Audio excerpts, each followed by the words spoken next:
Hi! It's been a while since I've uploaded, and even a lot longer since I've uploaded anything related to Hazbin Hotel or Hell of a Boss. For good reason. I had nothing to talk about. But now that season 2 of Hazbin Hotel is here, there is something that I would like to discuss. And that is the owner of Alistair's soul, Rosie.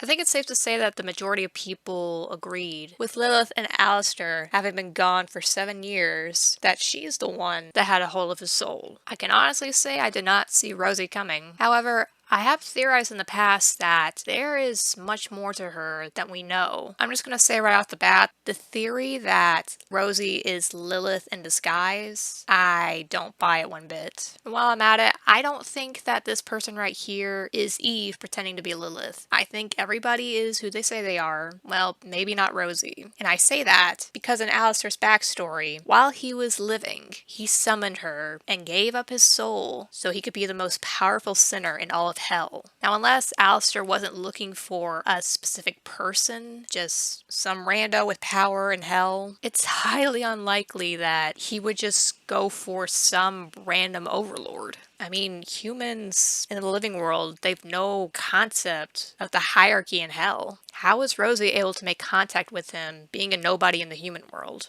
In the previous video, I've gone over why I think Rosie is an angel. If you haven't seen it, I'll give you a brief summary. Not only does she have the physical traits of an angel, the white hair, a long neck, sort of like Sarah, and also this feathery looking type of neck that the exorcists have, but she has a subtle similarity to Lucifer. The blush spots and the snake hats, which is a reference to the serpent in the Garden of Eden. However, if you look at Rosie's hat, her snake is a skeleton surrounding a skull. Now, God states in Genesis that the offspring of Eve will one day crush the serpent's skull. Also, Lucifer is not the only angel that can turn into a snake. Seraphim is the plural of seraph, which means fiery serpent. In Numbers 21:4, the Israelites asked Moses why he led them out into the wilderness with no food or water, and as punishment for questioning God, he sent fiery serpents onto them. This would imply that Rosie was in fact in Eden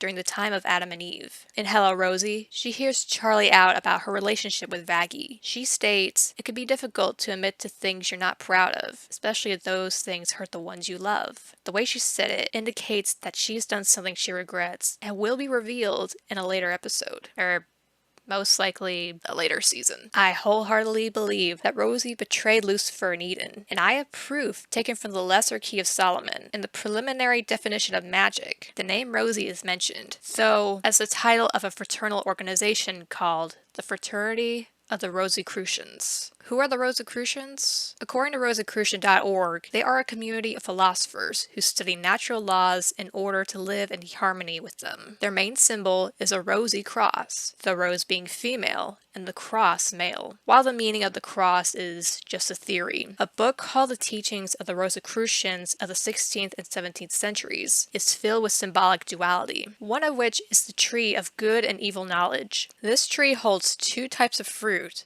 good and evil. The good fruit on the left side and the evil fruit on the right. This is important because one of the Rosicrucians' secret symbols is the emerald tablet, where the male symbol is on the left and the female symbol is on the right. I believe that Vivian Madrano took this as inspiration for Rosie, and that she accidentally gave Eve the evil fruit. That is what she was talking about in episode 7 of season 1. Her bringing evil onto mankind and then shifting the blame to Lucifer. This is a lot of information, I know. I honestly wasn't looking for Rosie content at the time when I was reading the Lesser Key of Solomon. I just wanted to read it for research purposes. Now, as to why Rosie is in hell currently, I can only guess that one of the higher angels figured out what Rosie did and kicked her out of heaven. And maybe, just maybe, Adam was aware of this. Adam might have used this information against Sarah so he could have an excuse to kill sinners. While there was also a growing number of people in hell, and Lilith inspiring those to revolt and rise against heaven. I feel that heaven's decision to carry on with these exterminations goes way deeper than that. I mean, nobody knew that angels could be killed at the time. How exactly could these sinners, with no knowledge of angelic death,